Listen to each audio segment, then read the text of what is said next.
Welcome to Sai sibling squad. இன்னைக்கு சண்டேனாலே snacks தான். வாங்க வெஜ் கோலா உருண்டை செய்யலாம். ஃபர்ஸ்ட் மீல் மேக்கரை சுடு தண்ணியில் போட்டு 10 மினிட்ஸ் விட்டுருங்க.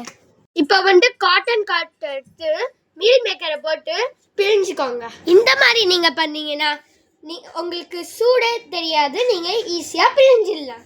இது என்னோட தாத்தா சொல்லி தந்த டெக்னிக். இப்போ பார்த்தீங்களா எவ்வளோ ட்ரை ஆயிடுச்சுட்டு.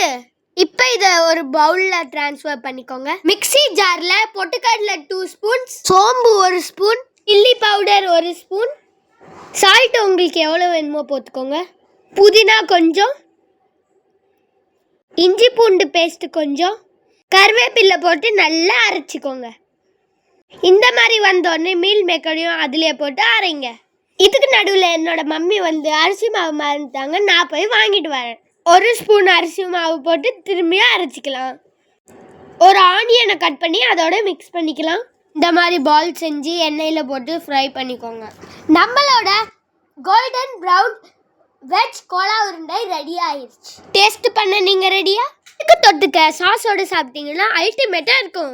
என் கூட வாங்க, என் தங்கச்சிக்கும் அப்பாவுக்கும் தந்து டேஸ்ட் பண்ண சொல்லலாம். இந்த வீடியோ உங்களுக்கு பிடிச்சிருந்துச்சுன்னா லைக் அண்ட் சப்ஸ்கிரைப் போட்டு பேஜை ஃபாலோ பண்ணிக்கோங்க. See you in the next videos.